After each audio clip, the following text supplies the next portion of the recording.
ঢাকা বিশ্ববিদ্যালয়ে চান্স পাওয়ার মজাটা কি জানো?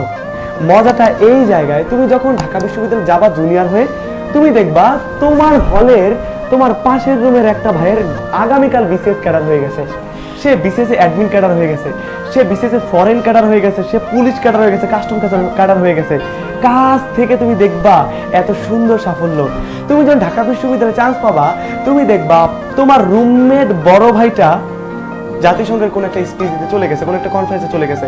তুমি যখন ঢাকা বিশ্ববিদ্যালয়ে ভর্তি হবা, তুমি দেখবা তোমার পাশের বড় ভাইটা চমৎকার লেভেলের গান করে, চমৎকার লেভেলের গিটার প্লে করে।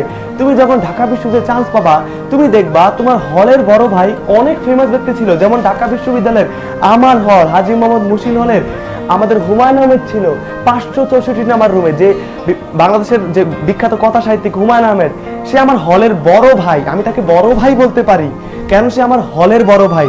সে হলে বসে সে নন্দিত নরকে লিখছে, সে শঙ্খনীল কারাগার লিখছে।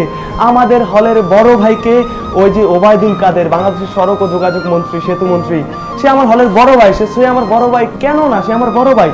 আমার হলের বড় ভাই, আমি জোর দিয়ে বলতে পারি কে, আর যে কিবরিয়া, আর যে অর্ক, আর যে নীরব, আমি বলতে পারি তাদের মতো হওয়ার স্বপ্ন দেখতে পারি, খুব কাছ থেকে তাদের সাফল্যগুলো দেখতে পারি, তারা কি কি করেছে জানতে পারি। তুমি ঢাকা বিশ্ববিদ্যালয়ে ভর্তি হলে দেখো সবগুলো সভা, সেমিনার, গুরুত্বপূর্ণ টক শো, সিম্পোজিয়াম, লাইভ সব ঢাকা বিশ্ববিদ্যালয়ে হচ্ছে, পাবলিক বিশ্ববিদ্যালয়গুলোতে হচ্ছে।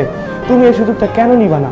অনেকে মনে করো, অনেকে আমাকে কমেন্ট করে বলো, ভাইয়া ঢাকা বিশ্ববিদ্যালয়ে চান্স পাওয়া কি জীবনের একমাত্র কিছু, নাকি জীবন শেষ?